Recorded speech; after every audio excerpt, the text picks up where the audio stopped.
Hello, this is Miyochi. I'm a Buddhist teacher. Do you know the song by Whitney Houston?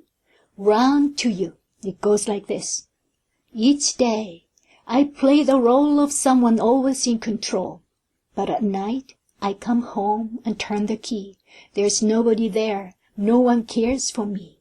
I feel so all alone. To this day, her songs continue to touch people's hearts and souls all over the world. She was such a great singer, don't you think? I like her a lot. But you know what? She was suffering from alcohol and drug addiction. In the year of 2012, she died due to a cocaine overdose. She was only 48 years old, so young. And despite being a superstar, she had money troubles too. By the time of her death, she was almost bankrupt. How sad.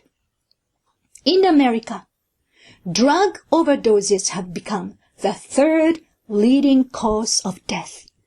More than 70,000 people died from drug overdoses in the U.S. in 2017. Nearly 200 people die due to drug overdoses each day. Can you believe it? It is 200 a day. 200 people die due to drug overdoses each day. Despite knowing the risk, people still turn to drugs, hoping to escape from their painful reality, even for a while. Let's face it, life is painful, life is lonely. It is understandable that you would want to run away from the harsh reality of life from time to time, right? But escaping from reality does not solve anything. I want you to know that there is a way to transcend loneliness in peace.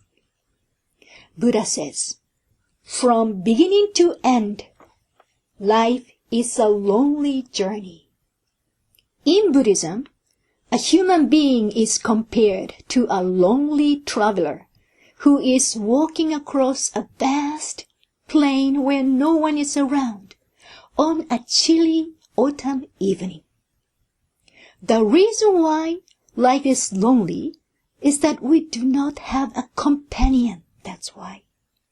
You might object and say, No, I'm not alone.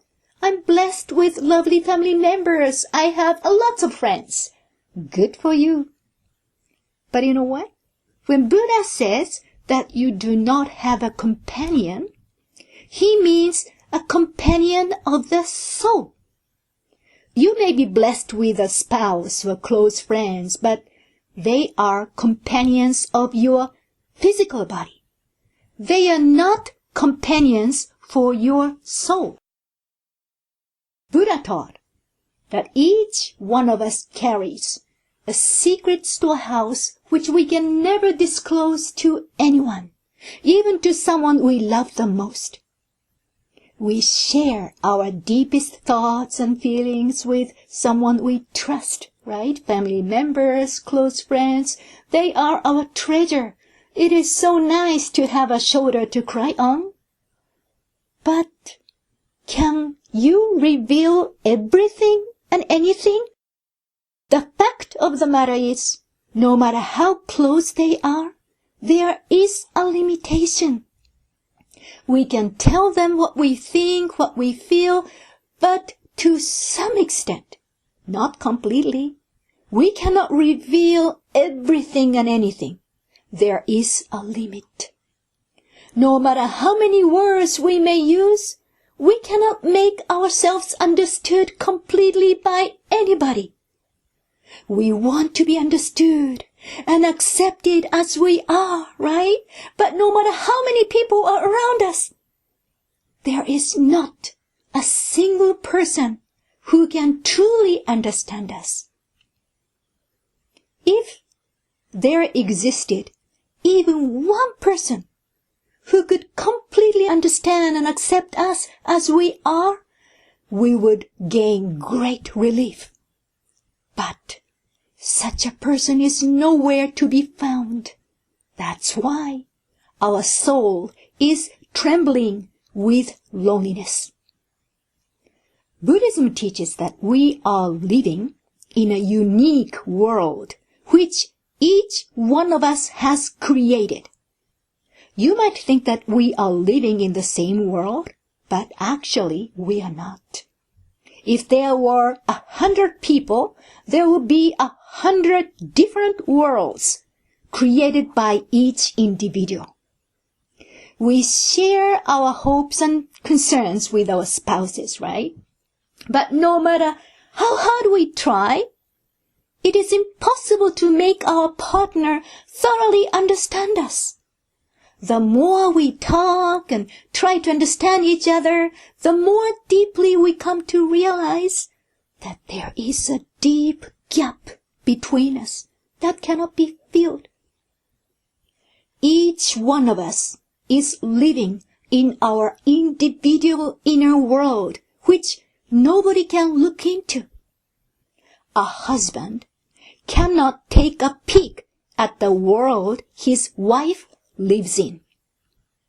A wife cannot get a glimpse of the world her husband lives in. Couples sleep side by side with their bodies next to each other, but each of them has different dreams. Our physical bodies can become one, but our inner worlds cannot become one. Facing this reality, we come to be aware that we are alone, whether we are single or married. It is just not possible to completely understand the world another person is living in. Ernest Hemingway portrays this sad limitation of mutual human understanding and lovers' conflicting desires in his short story, Hills Like White Elephants. Even though he was blessed with an abundant lifestyle, he too was suffering due to an acute sense of loneliness and emptiness and meaninglessness. He committed suicide at the age of 61. Thanks to the advancement of technology, we are surrounded with countless conveniences and kinds of entertainment in our lives. However, the loneliness of life remains the same. In order to distract ourselves from loneliness and emptiness, we try to fill the void with various things. Some people try to fill their void with a lot of activities. Others try to divert themselves from loneliness using alcohol or drugs. A lot of people try to forget their suffering by having fun. Let's have a party, singing, dancing, drinking, alcohol, yay! I feel good, ooh, I'm high. Of course you can have a great time during the party. But alas, joyful moments like this do not last.